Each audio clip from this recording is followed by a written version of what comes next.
l'Église chrétienne Maranatha est présente dans des nations de tous les continents de la planète.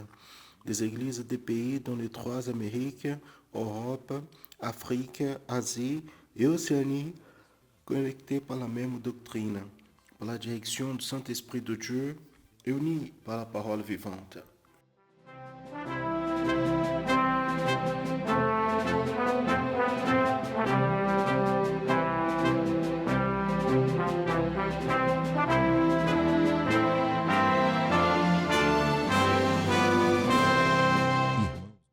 Des frères et sœurs de toutes les parties du monde participent d'un même culte, ensemble, dans un même corps, dans un même esprit. À travers le système de transmission, les membres de l'Église chrétienne Maranatha de toute la planète vivent un moment d'unité et de communion, comme l'ont vécu les Hébreux leur sortie d'Égypte et les disciples avec le Seigneur Jésus à la veille de sa mort à la croix de Calvaire. Des personnes de toutes les parties du monde sont touchées par l'évangile éternel et par le message du retour imminent du Seigneur Jésus.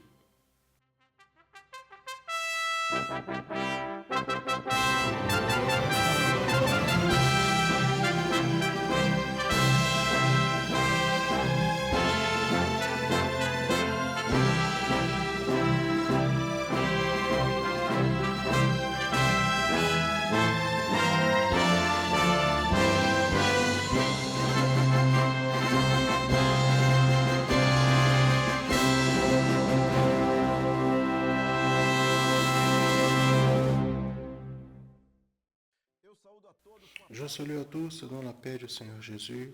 Nous sommes l'Église chrétienne Maranatha et nous commençons maintenant une édition de plus de la programmation en annonçant l'Évangile éternel.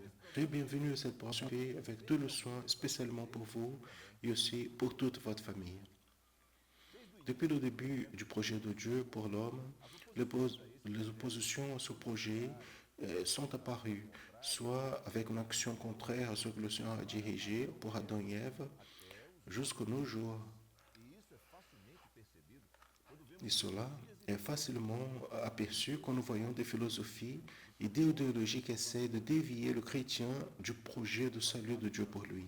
Basé sur les oppositions vécues et vaincues par David contre Saül, Absalom et Adonijah, nous pouvons voir que prophétiquement, les oppositions se lèvent le long de notre trajectoire. Mais si on fait comme David, qui s'est maintenu selon le cœur de Dieu, nous serons victorieux.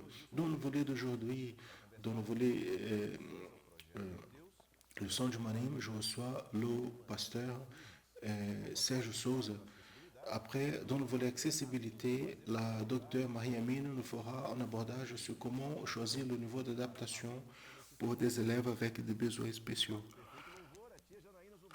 Dans le volet parfaite louange, la sœur Janine Zuma qui nous enseignera la louange. Bientôt, le roi vient pour l'harmonica. Dans l'étude pour les enfants intermédiaires et adolescents, la professeure Rupi Barreto, dans la thématique l'opposition au projet de Dieu, nous parlera sur la longue guerre entre la maison de Saül et la maison de David. Assistez maintenant le volet leçon du Mané.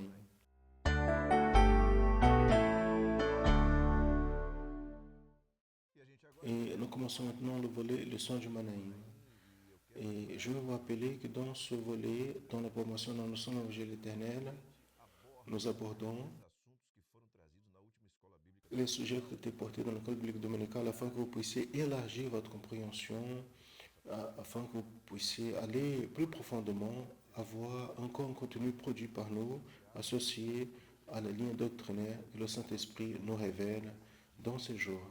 Et aujourd'hui, les pasteurs Daniel Moreira et Serge Souza ne sont pas avec moi comme d'habitude, mais je reçois une personne qui a toute l'autorité pour parler sur l'école biblique dominicale, le pasteur Gilson Souza. Pasteur, la paix du Seigneur, soyez bienvenus. La paix du Seigneur, pasteur Josias, la paix du Seigneur à tous ceux qui participent avec nous de voler les sons du Manaïm. C'est une grande joie de pouvoir être là.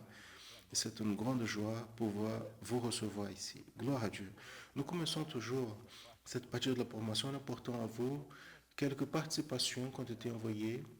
Et elles ont été envoyées parce que les frères et sœurs, ceux qui participent, ont pointé l'appareil photo de votre smartphone vers ce code qui apparaît ici à l'écran. Si vous voulez, vous pouvez aussi participer. Et quand vous faites cela, quand vous pointez l'appareil photo de votre smartphone vers ce code, vous allez être redirigé vers une messagerie WhatsApp. Et dans ce message, vous pouvez nous envoyer par texto ou par vidéo l'information, un message sur l'importance de la formation pour vous, pour votre famille. Nous allons lire ici, vous allez entendre quelques témoignages que quelques personnes nous ont envoyés. Le premier que nous a envoyé a été Edson Ribeiro de la Costa, de Belo Horizonte, de l'État de Minas Gerais. Il dit, je suis nouveau converti. Et je ne connaissais pas la parole et du projet de salut. Je sais que j'ai beaucoup à apprendre, mais je vois déjà la richesse doctrinaire de l'Église chrétienne Maranatha à travers les cultes, l'école biblique dominicale et de la promotion de la notion d'évangile éternel. Edson de la Costa, de Belo Horizonte, Minas Gerais. Nous avons aussi un texte envoyé pour Adimar David de Vitoria, de l'État du Espírito Santo, et nous dit la promotion de la notion d'évangile éternel est très importante pour ma croissance spirituelle, car nous apprenons pas seulement l'aspect historique, mais principalement le contenu prophétique de la parole de Dieu. C'est ce qu'on nous a écrit Adima David de Vitoria Espírito Santo. Maintenant, vous allez assister à deux vidéos qui nous ont été envoyées. Un par Victor de l'église de Campo Grande 1, qui est dans la ville de Cariacica, dans l'état du Espírito Santo, et l'autre par notre sœur Guilherme de, de, de l'église de Laranjeiras, dans Serra Espírito Santo. La paix du Seigneur Jésus, mes frères, je suis Victor, dans l'église de la ville de Cariacica, dans l'état du Espírito Santo. J'aimerais parler sur la promotion de la notion d'évangile éternel. À travers lui, nous arrivons à toucher des mystères de la parole du Seigneur. Avec cela, nous perfectionnons la doctrine de l'œuvre dans nos cœurs. Et tout cela à travers de ce que le Saint-Esprit révèle à son Église dans ces derniers moments. La paix du Seigneur Jésus. La paix du Seigneur, mes frères et sœurs, je m'appelle Guilherme, je suis de l'église de la ville de Serra, dans l'état de Espírito Santo, Brésil, et j'aimerais parler un peu sur la promotion de la notion d'évangile éternel, qui est une grande bénédiction pour nous tous, car à travers le contenu prophétique, nous pouvons comprendre davantage les mystères de la parole du Seigneur et comprendre ce qui est sa direction pour nos vies. La paix du Seigneur. Gloire à Jésus. Merci Edson, Edma, Victor, Guilherme pour leur participation. Et vous savez déjà, vous voulez nous parler sur la programmation, sur l'importance de la programmation dans votre vie. Pointez l'appareil photo de votre smartphone vers ce code et vous pouvez nous envoyer par vidéo ou par texto. Vous pouvez nous envoyer le texto aussi pour qu'on puisse lire ici à la programmation. Très bien. Mais nous commençons maintenant à parler sur la thématique de notre programmation, passage Jusson. Et nous abordons les oppositions au projet de Dieu. Quand nous lisons la parole et nous faisons face au projet qui est écrit, nous voyons que l'opposition, ce n'est pas une chose récente, ce n'est pas une chose de nos jours. Vous pouvez nous parler un peu sur cela, sur la réalité de cette opposition le long du temps. Nous avons toujours eu, ou il y a eu toujours l'opposition au projet de Dieu. Oui, pasteur Josias, sans doute, il n'y a pas de doute que le projet de Dieu a toujours fait face à des oppositions. Depuis le début, depuis l'Éden, depuis les premiers serviteurs de Dieu qui ont été appelés, ils ont fait face à des oppositions et même ces oppositions, elles se passent dans le projet de Dieu parce que le projet de Dieu a une ligne, qui est la ligne du salut. Donc, quand le monde est opposé à cela, toutes les choses sont opposées à cela. Réellement, ce projet a toujours fait face à des oppositions le long de son existence et fait face jusqu'à nos jours. Dans ce contexte, comme vous avez dit, à l'Éden, Dieu avait donné une orientation, elle était très claire, dirigée, mais l'opposition s'est levée dans le sens de dévier, n'est-ce pas? De faire en sorte que l'homme déconsidère ce projet, l'orientation de Dieu, pour, pour résulter dans le résultat qu'on voit.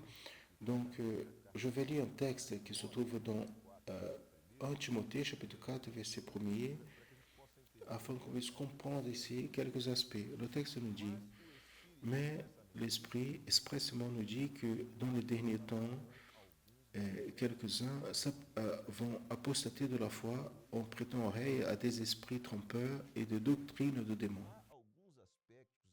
Il y a quelques aspects qui d'ailleurs sont marqués.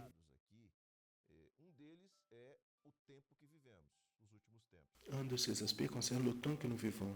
L'autre, c'est l'aspect, certains vont apostater de la foi. C'est l'apostasie des esprits trompeurs et des doctrines de démons. Quand nous parlons de dernier temps, selon ce que la parole dit, nous parlons aujourd'hui, n'est-ce pas?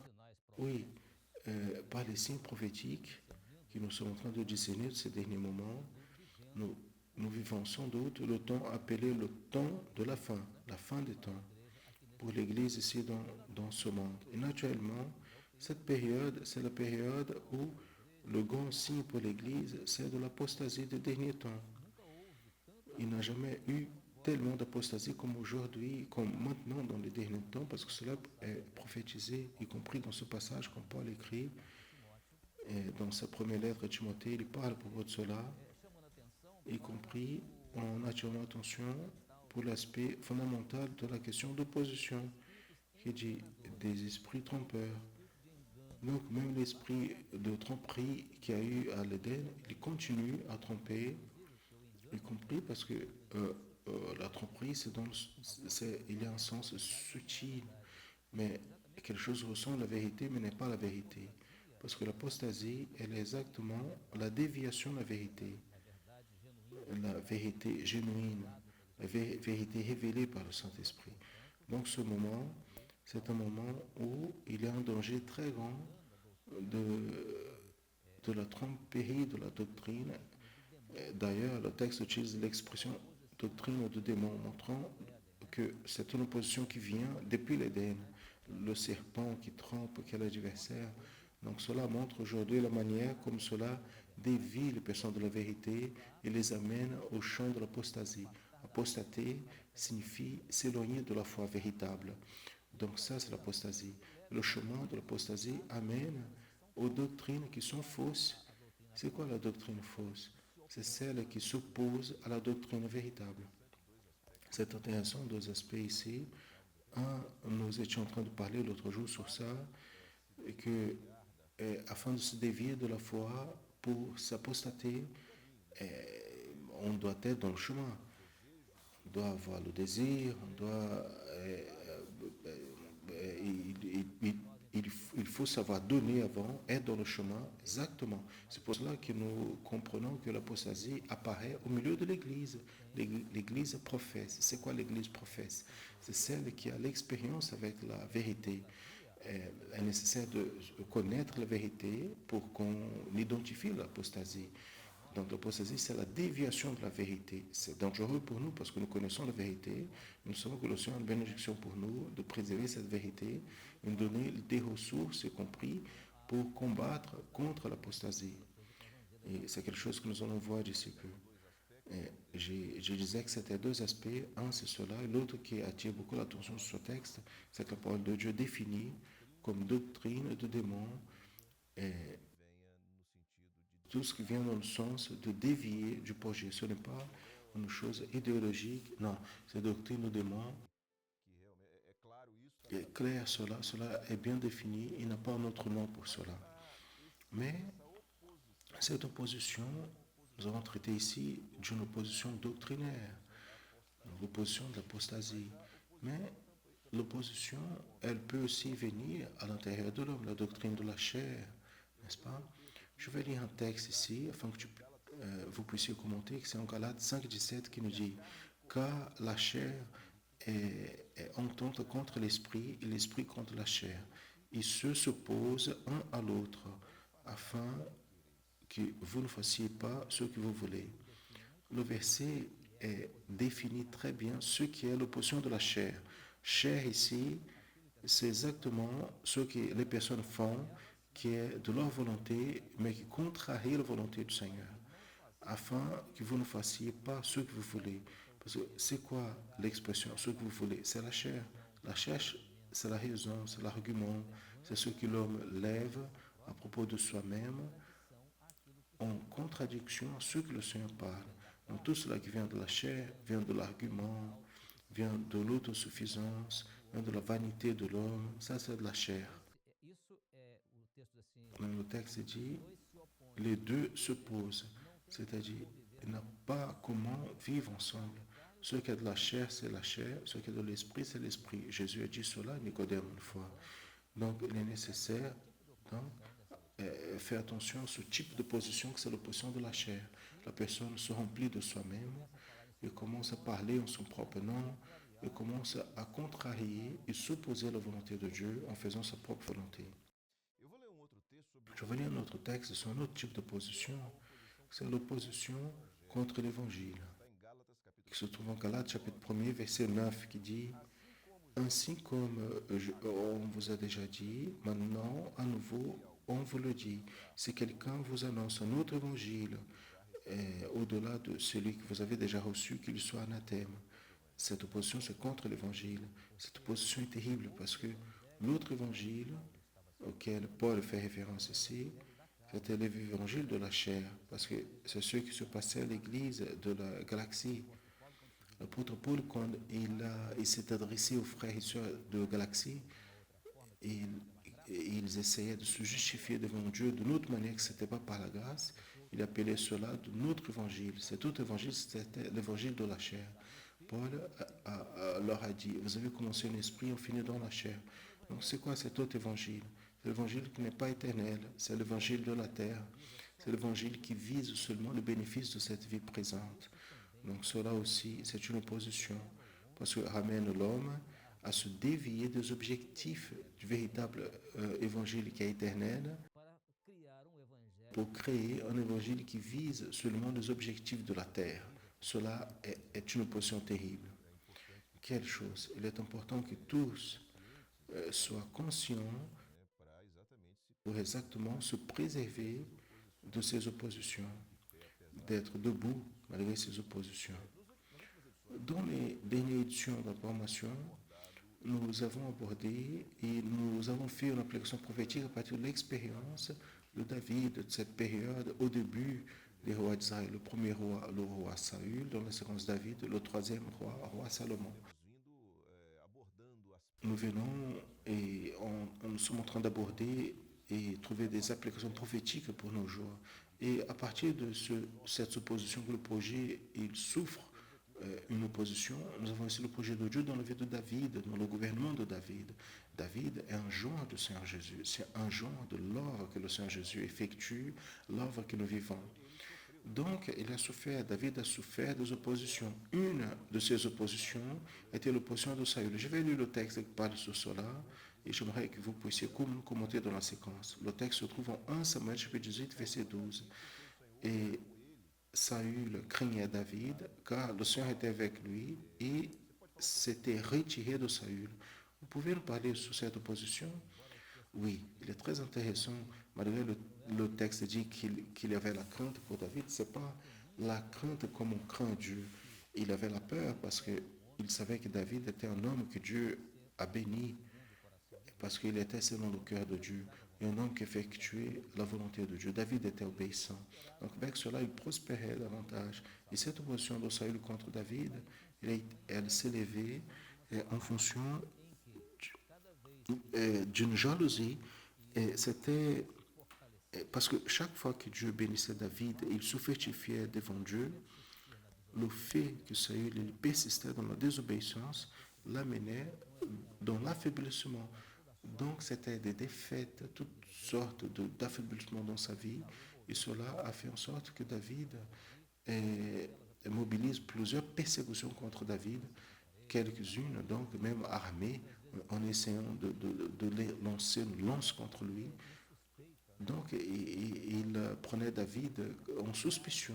Donc, c'était quelque chose qu'il avait de contraire à David. Et il passait toute sa vie en train de persécuter David. Cela est intéressant parce que ce type de position, c'est une opposition qui existe toujours dans l'ordre de l'esprit. C'est lui qui veut vivre pieusement, Paul dit, il vivra persécution. Et ça, c'est un cas de David. C'est intéressant que la persécution de Saül et David, ce n'est pas une persécution superficielle.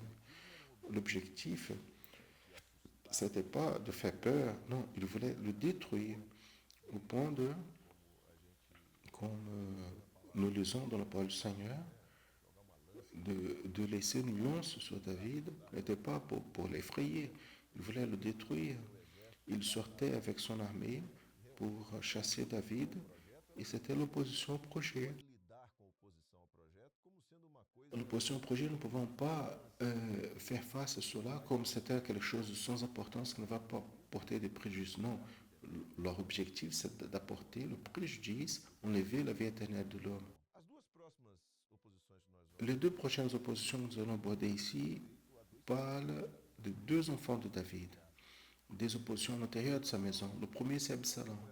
2 Samuel chapitre 15, verset 10, nous dit, et Absalom a envoyé des sentinelles dans toutes les tribus d'Israël en disant, quand vous entendrez le son de trompette, vous direz, Absalom règne à Hébron. Comment s'est passée cette opposition? Cette opposition développée contre David, ça a été très subtil, parce que Absalom a commencé une opposition à travers un travail très subtil fait en Israël, dans le sens d'attirer les personnes à lui, pour montrer qu'il avait la solution à tout, que le roi David n'avait pas la solution pour les problèmes des personnes. Donc en vérité, euh, son ambition, ce qu'il voulait, c'était le royaume. Il voulait être roi à la place de son père. Et cette opposition pour David était très sérieuse, parce que c'était au point d'amener David avec ses serviteurs à quitter Jérusalem. Ils ont traversé le fleuve et ont allé dans un endroit appelé Manaïm et ont dû se réfugier là-bas. Et Dieu a opéré de telle manière qu'il a fini à donner victoire à David sur Absalom. Et pour se traiter d'un fils, David a lamenté et profondément la manière comme Absalom est mort dans cette révolution qu'il a faite contre son père. Quelle chose terrible.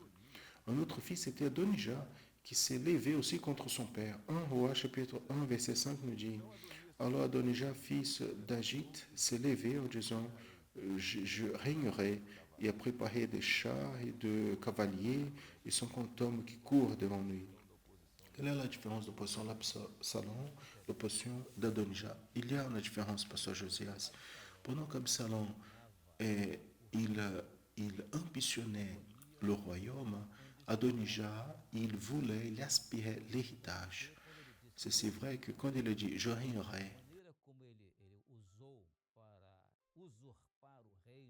la manière comme il a utilisé pour voler le royaume, c'est pas dans le jour de David, parce que les jours quand David avait été encore un jour, à partir de Salomon a été acclamé roi, et David était encore vivant, en ce moment, Adonijah, il était encore sur un acte de la miséricorde de Salomon.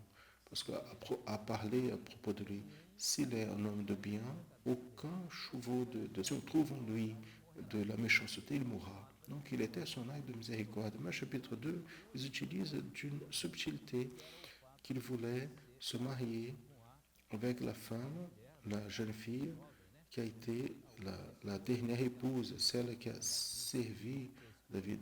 Ce n'est pas qu'elle a été épouse, mais elle a servi à David dans ces derniers jours. Et en ayant Abisa comme épouse, il avait donc droit à usurper l'héritage.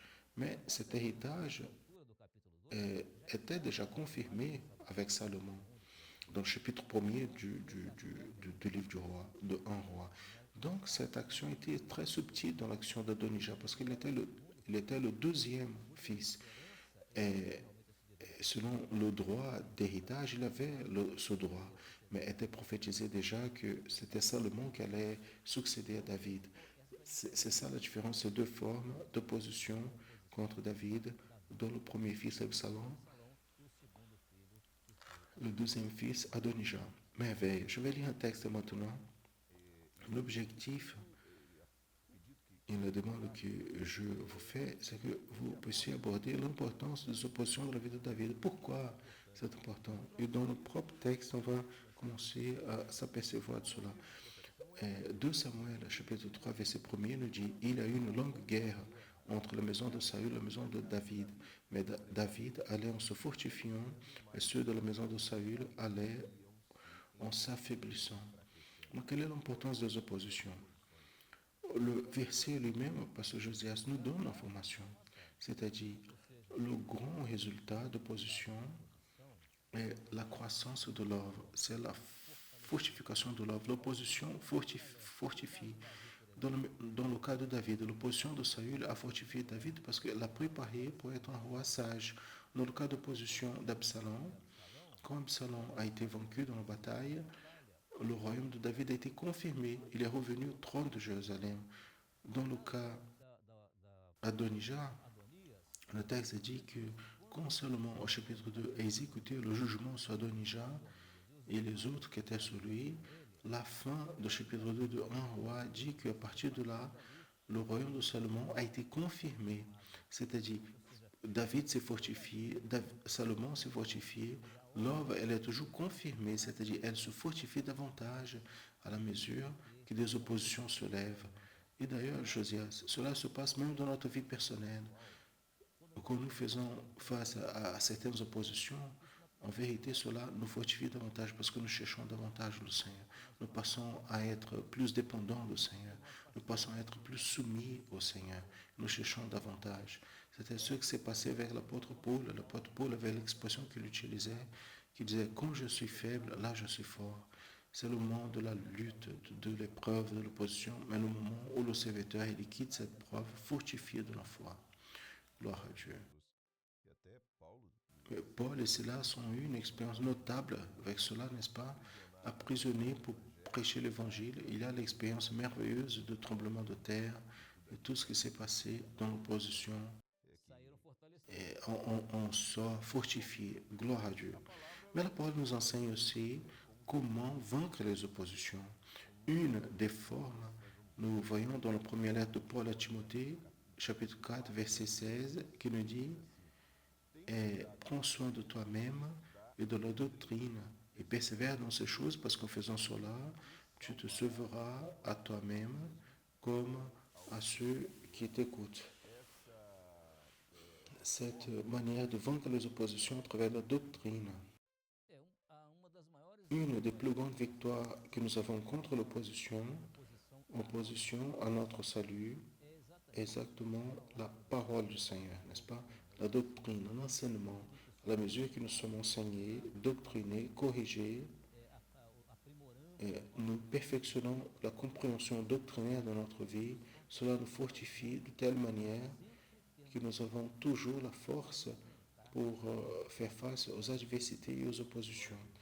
Gloire à Dieu. Il y a un texte qui d'ailleurs a été une des thématiques des années passées, qui est merveilleux, le texte que nous aimons beaucoup, qui nous enseigne une autre manière de victoire, surtout dans le livre d'Apocalypse, chapitre 12, verset 11, qui dit « Et ils l'ont vaincu par le sang de l'agneau et par la parole de leur témoignage. Ils n'ont pas aimé leur vie jusqu'à craindre la mort. » Donc la parole est aussi une arme pour vaincre l'opposition. Pas seulement la parole, mais le sang aussi, n'est-ce pas? Ils ont vaincu le sang de l'agneau par la parole. Donc ils ont eu les deux. Et d'ailleurs, aujourd'hui, la grande défense de l'Église contre l'opposition est le fait d'être à travers le pouvoir du sang de Jésus, qui est l'action du Saint-Esprit, qui est le sang de Jésus, nous parle du Saint-Esprit, la vie. Et à travers de l'action du Saint-Esprit, nous avons la parole au-delà de la lettre, la parole révélée par le Saint-Esprit. Et c'est cela qui nous fortifie de telle manière, qui nous amène à être armés contre les oppositions qui se lèvent dans ces derniers moments. Et il est un peu impressionnant que quand on voit une situation où quelqu'un commence à se dévier, n'est-ce pas, à s'apostater, quelqu'un est capturé, nous pouvons dire, par cette opposition, on voit la personne que s'affaiblit, ou même au dehors du chemin, deux choses qui se lèvent, c'est une action contre la prière par le sang de Jésus et la parole révélée. Deux choses qui sont notre bénédiction, notre force pour la victoire. Le texte d'Apocalypse 12 à 11 nous dit, ils ont vaincu l'opposition, ils ont vaincu l'oppositeur. Toute la vie de l'Église, elle a toujours été victorieuse par la parole et par l'action du sang, c'est-à-dire l'action du Saint-Esprit dans la vie de l'Église. Gloire à Dieu. Un autre texte qui sert aussi pour conclure cet abordage ici aujourd'hui, qui se trouve dans l'Apocalypse 21:7. C'est intéressant parce que, de certaine manière, il résume la clôture de cette lettre, parce que toutes les 7 lettres, elles apportent à la fin donc une récompense à ceux qui vaincront. Mais quand on pense aux victoires, à toutes les oppositions, ce que nous avons lu ici, à celui qui vaincra, héritera toutes choses, je serai son Dieu, il sera mon fils. Donc il existe une grande récompense à ceux qui vaincront les oppositions. Il existe une récompense à ceux qui vaincront les oppositions en utilisant les armes nécessaires, le pouvoir de la parole, le pouvoir du sang de Jésus, la parole révélée par le Saint-Esprit, la doctrine de ces derniers moments. Josias, comment on a des expériences merveilleuses. Les frères et sœurs témoignent de cela. Nous sommes en train de publier ces témoignages de ce que l'étude de l'école biblique apporte aux églises. Chaque chose merveilleuse.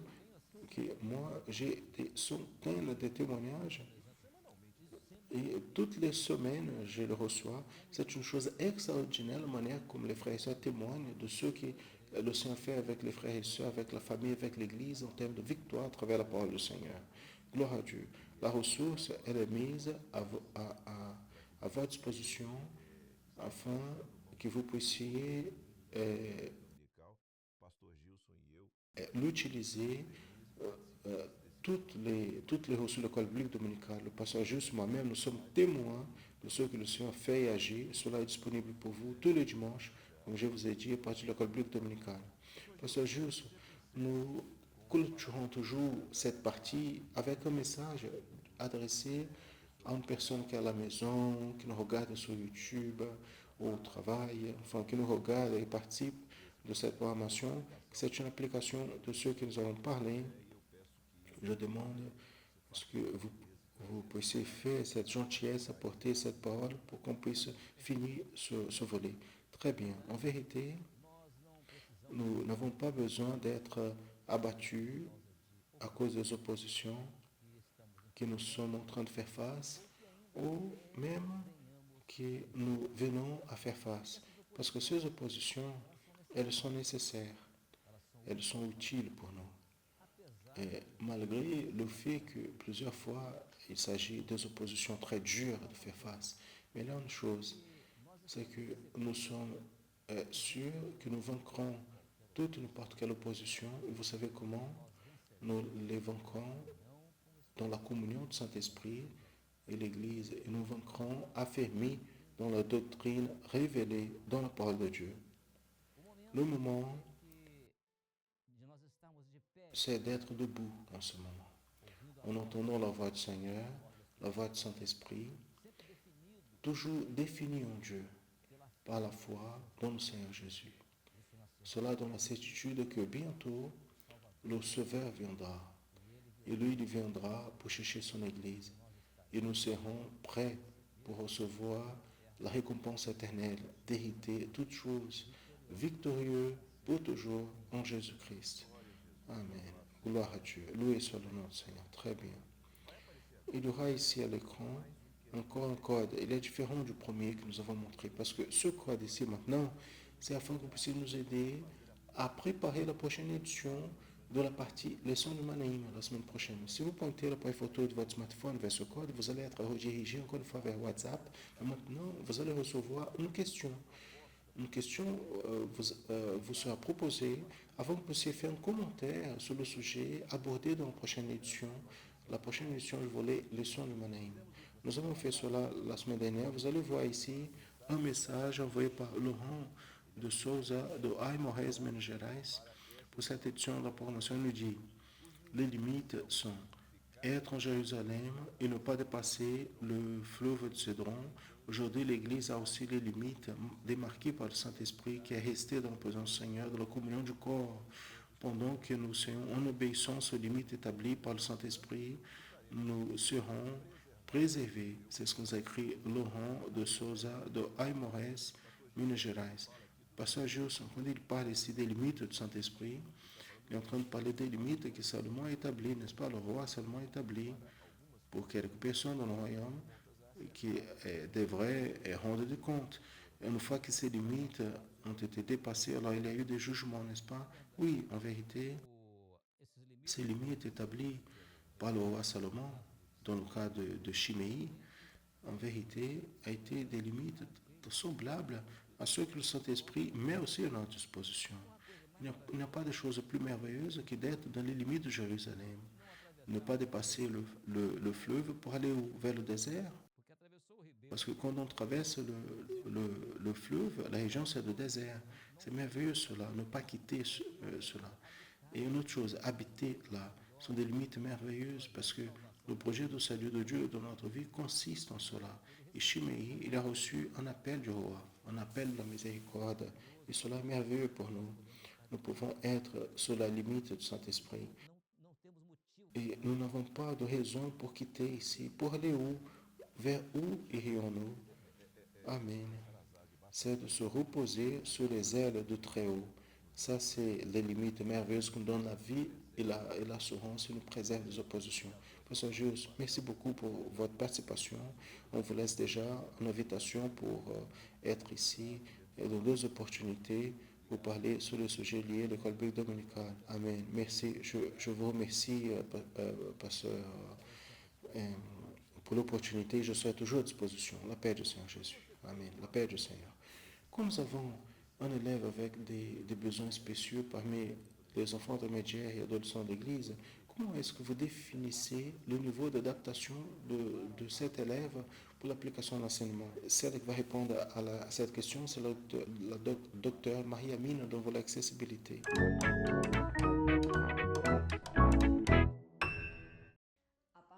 La paix du Seigneur, mes frères et sœurs. Aujourd'hui, nous allons continuer aux réponses aux doutes que les frères et sœurs nous ont envoyés.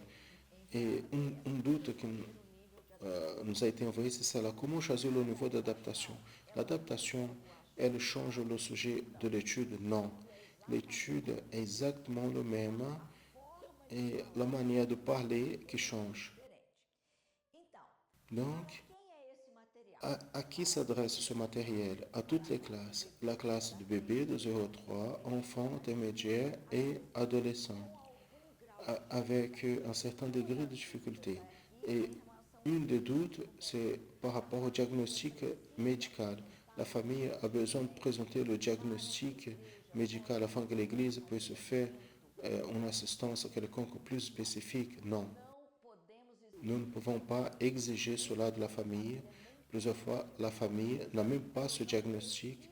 Donc, je n'ai pas besoin de diagnostic médical pour insérer l'enfant dans la classe, qui est un apprentissage qui va concerner quoi? La partie pédagogique. Et nous avons besoin de quoi? Alors, être attentif à quoi? Nous devons être attentifs à la difficulté de l'enfant.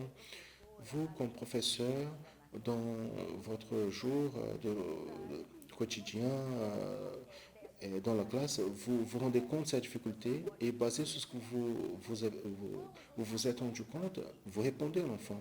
Nous allons être attentifs à quoi? J'ai observé la difficulté. Maintenant, je dois observer quel est le potentiel d'apprentissage de l'enfant.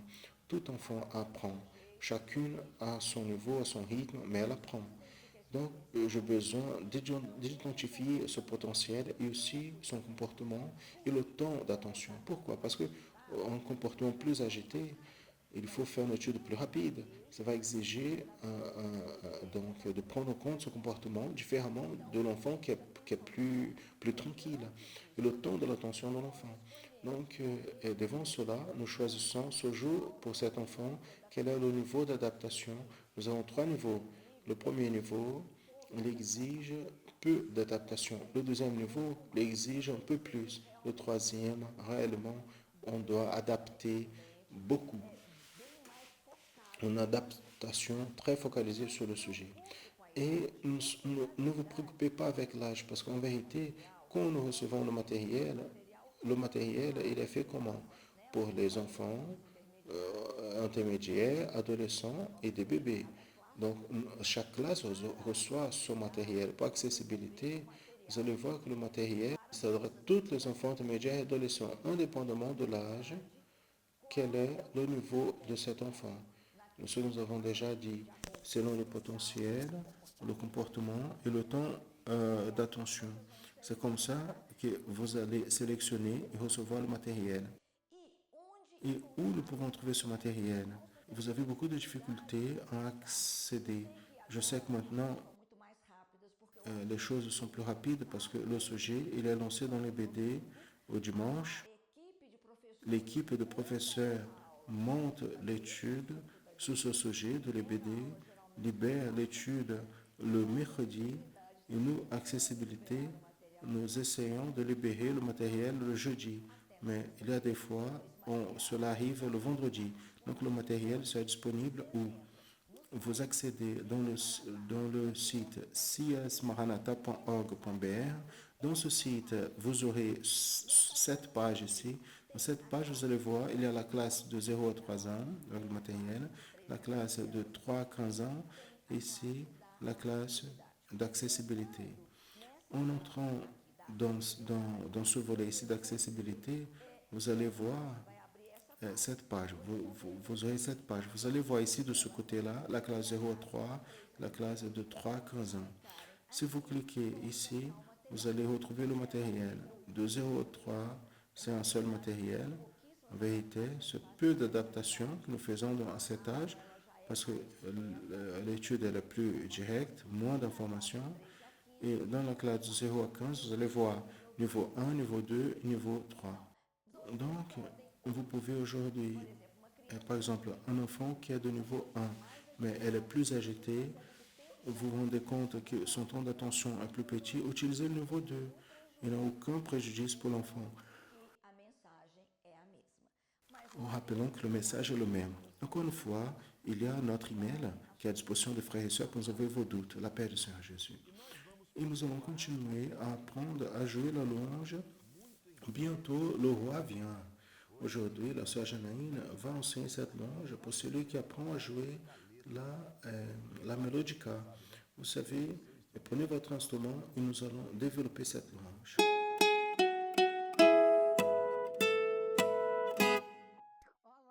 Bonjour les classes, quelle bénédiction être ensemble pour une étude de plus. Et vous êtes en train d'étudier, je sais que oui. Vous avez déjà vu votre vidéo, nous l'attendons. On va voir les vidéos d'aujourd'hui, les sœurs Elisa et Gabriel de Natal, Rio Grande do Norte.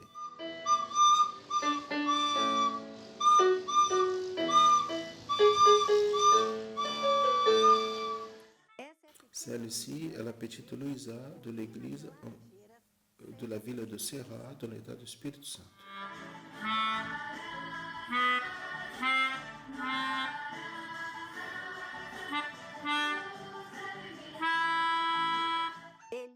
Elisa a 6 ans, de Joatuba, Minas Gerais.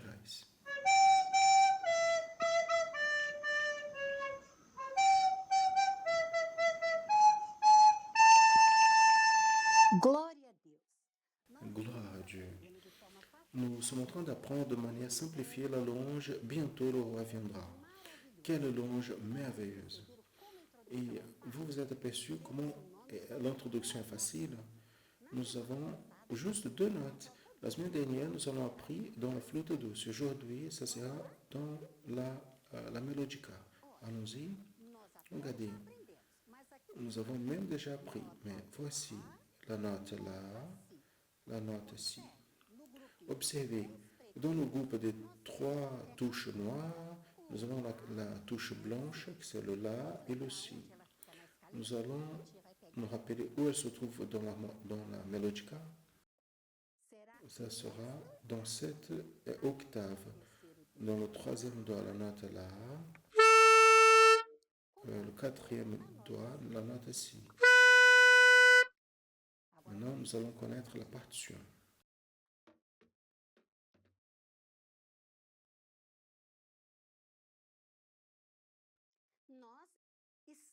Nous sommes dans la tonalité de La majeur. Nous allons voir Fa, Do, Sol, Dièse. Nous avons 4 tons pour chaque division. 1, 2, 3, 4. Nous avons des pauses qui c'est le silence d'un temps, la pause de croche. Nous avons ici la deuxième division, la troisième division. Regardez une suite de croches ponctuées avec demi-croches. Cela se joue très rapidement. Maintenant, nous allons compter 4 tons, qui est le rythme, et nous allons faire le solfège des notes. 1, 2, 3, 4, 1. Lá, lá, lá, lá. Si, si, si, si. Si, si, si, si. Lá, lá, lá. Si, si, lá. Maintenant, dans cette première fois, je vais jouer doucement. Je vais prendre ma mélodicale. Attention, regardez, je vous ai mis ici la doigté pour aider. Mais si vous voulez utiliser une autre, ça va bien aussi. Allons-y. 1, 2, 3, 4, 1.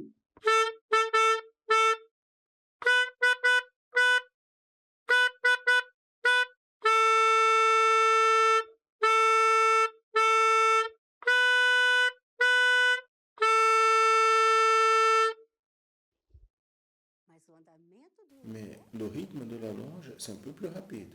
Donc, je vais compter plus rapidement et on va entrer. Deuxième doigt au La. 1, 2, 3, 4, 1.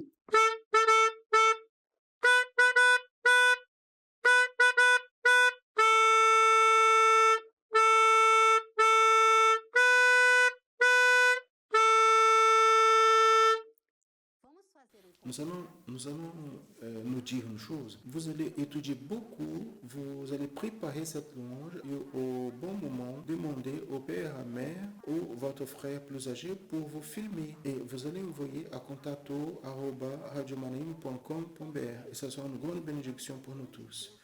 Donc, je vous salue et à la prochaine étude, vous pouvez laisser séparer déjà le clavier. La paix du Seigneur.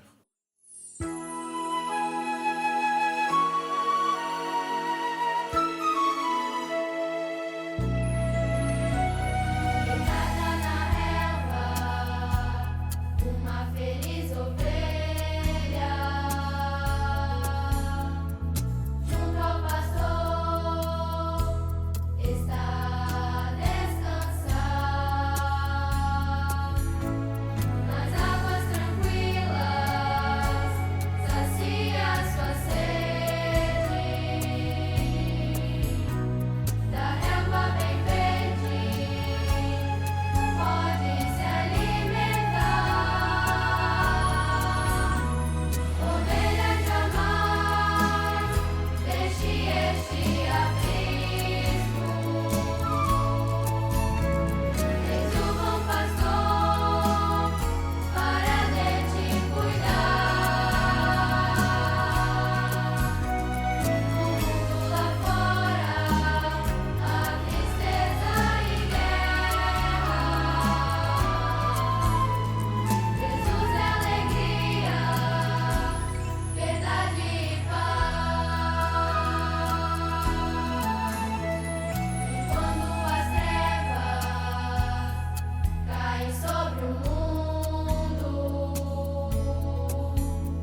Quand le Seigneur nous appelle pour son œuvre, nous avons son immense grâce et le salut.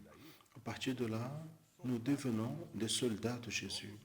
Nous sommes l'armée de Dieu pour la prédication de l'Évangile. Mais l'armée est préparée pour faire face à des batailles et des oppositions. Nous devons être prêts pour vaincre toutes.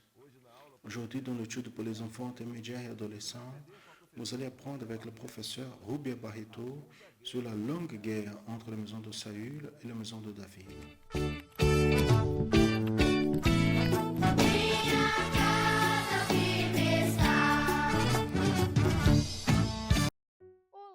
Bonjour les enfants, vous allez bien? Je salue à tous qui nous assistent, spécialement les enfants intermédiaires et adolescents dans la paix du Seigneur Jésus. Le sujet d'aujourd'hui, c'est la longue guerre entre la maison de Saül et la maison de David. Aujourd'hui, nous allons parler de guerre et de victoire. Nous allons donc lire la parole du Seigneur qui se trouve en 2 Samuel, chapitre 3, verset 1er. Il y a eu une longue guerre entre la maison de Saül et la maison de David. Mais David, il se fortifiait, mais ceux de la maison de Saül s'affaiblissaient. Mes bien-aimés, depuis le moment où nous nous réveillons jusqu'au moment où nous nous couchons, le soir, nous faisons beaucoup de choix. Notre vie est remplie de choix. Nous choisissons les habits que nous allons porter, le jeu que nous allons jouer, nous choisissons les amis, les films et beaucoup d'autres choses. Saül et David ont été deux serviteurs qui ont eu les mêmes opportunités. Les deux ont été rois, mais ils ont fait des choix très différents.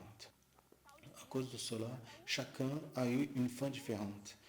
Et les choix que nous faisons tous les jours va nous aider pour avoir une fin heureuse dans la présence du Seigneur ou une fin triste, loin du Seigneur.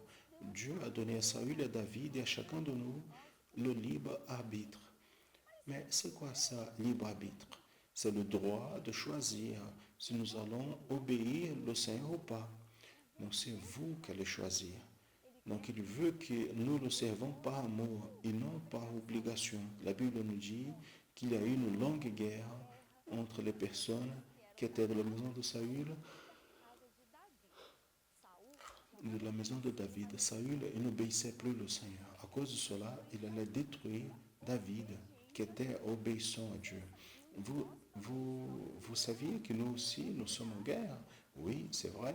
Il existe un ennemi qui ne veut pas qu'on aille habiter avec le Seigneur au ciel un jour. Vous pouvez penser, mais c'est quoi ça? Je ne porte pas des épées, des lances, des boucliers. C'est quoi cette guerre que je ne vois rien du tout? C'est parce que cette guerre se passe ici, dans notre pensée, de la manière comme nous pensons et nous vivons. Voyez bien, Saül et David, ils ont grandi en train d'entendre les commandements du Seigneur. Mais Saül, même en écoutant, il a choisi de ne pas obéir à Dieu. Il a choisi de faire sa propre volonté. Mais David, il a choisi d'obéir les commandements du Seigneur. Observez que entre les deux, il y avait une grande différence. Par exemple, quand Saül il a été roi, il n'a pas enseigné à son armée à utiliser l'arche. L'arche était une arme très puissante pour toucher l'ennemi de loin. Seulement lui et ses enfants utilisaient l'arche. Cela a fait en sorte que l'armée d'Israël soit vaincue. David, il a ordonné que tous apprennent à utiliser l'arche, du plus petit au plus grand. Vous savez qu'est-ce que cela signifie? La bénédiction de Dieu, ce n'est pas juste pour une personne et ce n'est pas pour faire notre volonté. Saül était roi, mais il a perdu la guerre parce qu'il a choisi de ne pas obéir au Seigneur. Mes frères, regardez bien, tout seul, nous ne pouvons pas vaincre le monde. Il n'a pas moyen. Nous vaincrons le monde quand nous sommes ensemble avec Dieu et de son Église. Et dans l'Église, que nous apprenons la parole de Dieu, que nous demandons la prière quand nous sommes attristés, malades, en passant par des problèmes. Dans les cultes, Dieu fait des choses merveilleuses dans notre vie et dans notre cœur. Et penser et vivre comme Saül a vécu ne plaît pas à Dieu. Dieu veut nos pensées soient des pensées affermies en lui, afin de faire toute sa volonté. Ah, mais pourquoi il n'y a que la volonté du Seigneur? Parce que la volonté du Seigneur est celle qui va nous donner la véritable paix et joie. Lui, il sait ce qui est le mieux pour nous. Sa volonté, c'est que tous puissent utiliser l'arche. Mais ce n'est pas l'arche que nous voyons dans les films, dans les guerres, non. C'est l'arche d'avoir le Saint-Esprit dans notre vie, dans notre cœur, en nous aidant à faire des bons choix. Que le Saint-Esprit est avec nous, il nous enseigne à clamer par le pouvoir du sang de Jésus, à prier, à apprendre de sa parole. Nous sommes fortifiés dans le Seigneur. C'est lui qui nous donne la victoire. Dans la guerre entre la maison de Saül et la maison de David, la maison de David s'est fortifiée, il a été victorieux. Mais la maison de Saül, il a été affaibli et a fait la défaite. Que nous puissions faire le bon choix d'être comme David, le serviteur obéissant au Seigneur. D'accord? Ainsi, nous serons plus que des vainqueurs. Amen. À tous, la paix du Seigneur et à la prochaine étude.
Dans toutes les éditions de la promotion de la notion de l'Évangile éternel, nous rappelons toujours un projet merveilleux qui apporte des résultats chaque fois plus notables.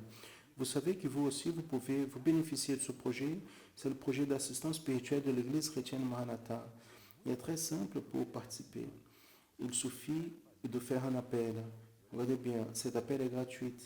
Et vous pouvez la faire toujours quand vous avez besoin. Le numéro, c'est celui qui apparaît à l'écran, 0800 707 376. C'est un numéro du Brésil. Quelqu'un va vous répondre de l'autre côté, va transmettre une parole de la part du Seigneur pour votre vie, va prier pour vous. Je veux redire tout cela complètement gratuit. Pointez l'appareil photo vers le code qui apparaît à côté du numéro. Votre appareil sera redirigé vers cet appel. Et plus, nous n'allons pas vous demander une contribution financière, aucune offrande, tout est gratuit. Vous pouvez appeler toujours quand vous avez besoin. Vous voulez connaître davantage sur l'Église chrétienne Maranatha et sur nos projets, accédez à nos réseaux sociaux et téléchargez les applications de l'Église chrétienne Maranatha et aussi de la Radio Manaïm. Et oui, vous entendez des louanges et des messages bibliques 24 heures par jour. Et encore, vous pouvez partager nos contenus avec les personnes que vous connaissez. Accédez au canal de l'Église chrétienne Maranatha sur YouTube et ne ratez pas notre programmation. Je vais vous attirer vers une école spéciale, l'école biblique dominicale, qui est diffusée tous les dimanches à 10h du matin. Et à partir du mois de juillet, regardez bien, nous aurons des contenus nouveaux avec une programmation spéciale pour vous dans notre canal. Et ainsi, nous arrivons à la fin de cette édition de la promotion de la notion de l'Évangile éternel. Et la semaine prochaine, si Dieu le permet, nous serons ensemble encore une fois. Maranatha, le Seigneur Jésus vient.